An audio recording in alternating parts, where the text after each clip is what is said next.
But the most pressing story that we continue to stay on top of tonight is the weather, the roads, and the power outages. This is some video that we took earlier in Kalamazoo tonight. The power is out, trees are down.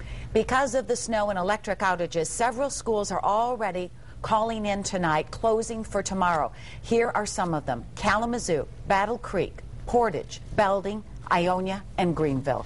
Within the past 40 minutes, Consumers Energy sent us updated power outage numbers, and overall tonight, some 115,000 customers statewide are in the dark. You can see 45,000 remain in the dark in Kalamazoo. Another 12,000 are without electricity in Calhoun County.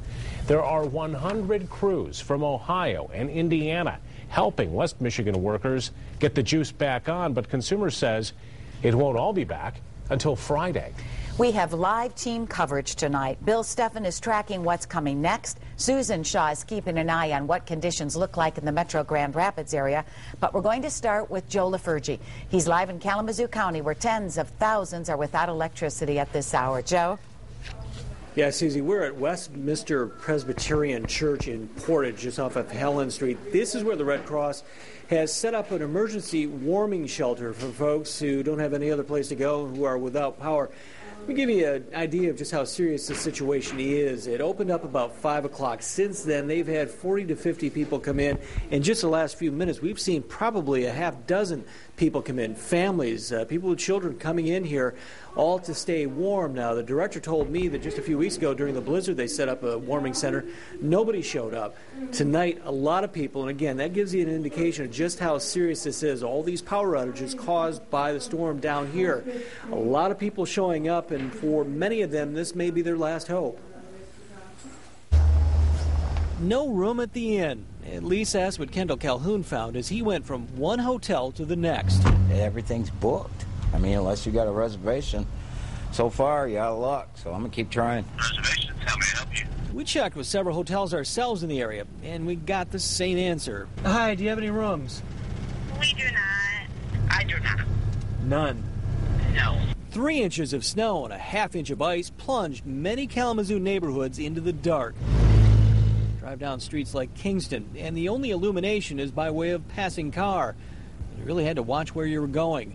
Over 40,000 homes were without power at the height of the outages. It's down to about 54 in the house, and I'm having a little trouble breathing in the cold weather, so we're going to try to go to my sister-in-law's house. Help is on the way. We found this armada of power trucks ready to launch into the neighborhoods. There you go, and the fixins are over here. But for those without the luck of being able to score a hotel room or the fortune of having a relative nearby with power, there's a warming shelter at Westminster Presbyterian. Hope and Billy Hicks say they'll be here for the duration. How long do you think you'd have to stay? They said until like Wednesday night. It's going to be Wednesday night? I hope not. And if they are out of here by Wednesday night, they are among the fortunate ones. Consumers Energy telling us tonight that a lot of these folks could be without power till at least Friday. Live in Portage, Joe LaFurgey, 24 Hour News 8. Thank you for that, Joe. In addition to the shelter in Portage where Joe is, there are others set up in Calhoun and in Branch counties. The Calhoun County Red Cross is using its main office in Battle Creek on Beetle Lake Road to house anyone who needs a place to stay tonight. In Branch County, the Red Cross has a shelter open at the Coldwater First Baptist Church on Bishop Avenue. You've heard us say it's like a skating rink out there. Well, here's proof. No cliche. This is video posted to the Wood TV Facebook page. It's a skating rink out there. Brian Keeley was doing this down a side street in Kalamazoo. So when will the sun start kicking in to help melt some of this ice? Chief Meteorologist Bill Steffens in the tracking center with that answer. Bill.